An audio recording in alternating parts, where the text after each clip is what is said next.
Hujambo mwanafunzi. Na ni nani alisema kusoma lazima tusomee darasani tukiwa tumeketi wima? Ni nani? Nani kasema? Tunaweza soma nje ya darasa. Sio lazima tusome tukiwa tumeketi. Karibu darasani, tuendelee kusoma Kiswahili. Wakati unatembea, unaweza kuona vitu vingi. Na wakati unacheza kule nje, bado unaweza endelea kusoma. Ninapotembea hivi, nimeweza kuona vifaa ambavyo tulisoma darasani. Je, wakumbuka lori?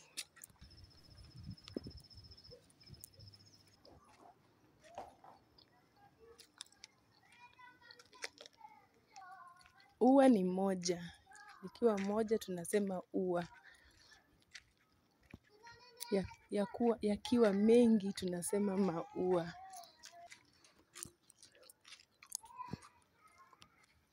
Pia nimeona mimea mbalimbali.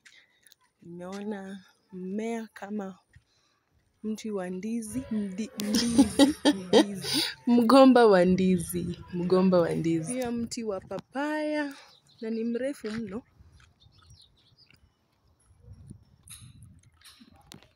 Huu ni mti wa avocado. Nimeona changarawe. Changarawe hutumika kujenga nyumba. Mtazame ndege huyu alivyo mrembo.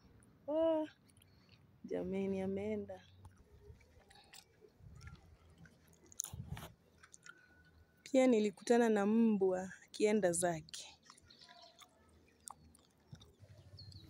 Ya kusoma ni mengi unapotembea. Unachohitaji ni kufungua macho tu na utazame.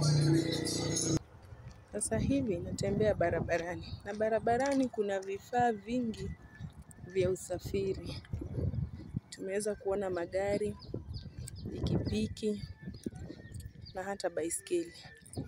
Pia kuna duka. Kuna hoteli za kifahari. Waweza kuja kujiburudisha. Kuna kule angani. Waona mawingu. Urembo mno. Na isitoshe. Niliona bwawa kubwa mno. Bwawa la maji. Kweli kusoma nje ya darasa ni bora zaidi. Changamoto ni kuwa kuna kelele mingi. Mara kuna wajenzi. Mara wapita njia. Wanyama nao ndio hao. Na kuna mti mkubwa pia.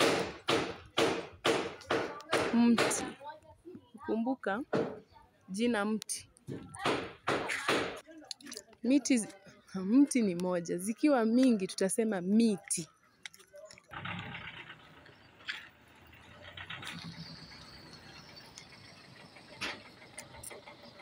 Hiyo hapo ni lori. Pia niliona nyumba ya ndege. Nyumba ya ndege huitwa kiota. Na hii hapa kidimbwi. Unaona barabarani tu kuna kidimbwi ya maji. Nilimuona mnyama huyu hapa. Anaitwa paka. Nyasi mzuri. Na kama unavyoona mwanafunzi, pale kwenye bwawa la maji kuna mashua. Hayo mashua yanaweza kukusaidia kuvuka kutoka ng'ambo moja hadi kwingine. Je, umependa masomo ya nje? Bila shaka, au sio? Wakati wa kukumbuka kila kitu ulichoona. Sasa tumia herufi tulizosoma, ongeza vokali, pamoja na silabi, uandike majina ya vifaa vyote ambavyo umeona katika safari hii. Vitu vyote. Ukiweza kuchora itakuwa vyema zaidi. Tunaona herufi bwa.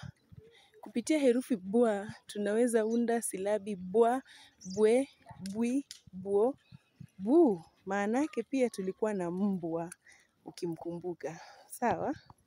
Pia tulikuwa na neno anga. kumaanisha tumesoma silabi ingine mpya ambayo ni nga. Nga. Herufi ni nga. Kisha tutaunda silabi nga, nge, ngi, ngo, ngu. Ukijua herufi nga utaweza kuandika neno anga. Pia ndege. Pia nilikuonyesha kidimbwi. Ikiwa kubwa tutasema dimbwi, dimbwi. Lakini ikiwa sehemu ndogo tu ambayo iko na maji tutasema kidimbwi. Kupitia neno dimbwi tunaona kuwa tuko na silabi mpya ambayo ni mbwi. Silabi mbwa, mbwa. Kwa hivyo tutaweza kutengeneza herufi mbwa, tuweze kutengeneza silabi mbwa, mbwe, mbwi, mbuo, mbu. Mbwa, mbwe, mbwi, mbuo, mbu. Kwa hivyo utaweza kuandika neno kidimbwi. Hongera mwanafunzi, ninakuaminia sana, sana, sana, sana. Kwa sababu unafuatilia somo kwa makini. Sawa? Haya, tukimalizia somo, hebu tusome siku za wiki.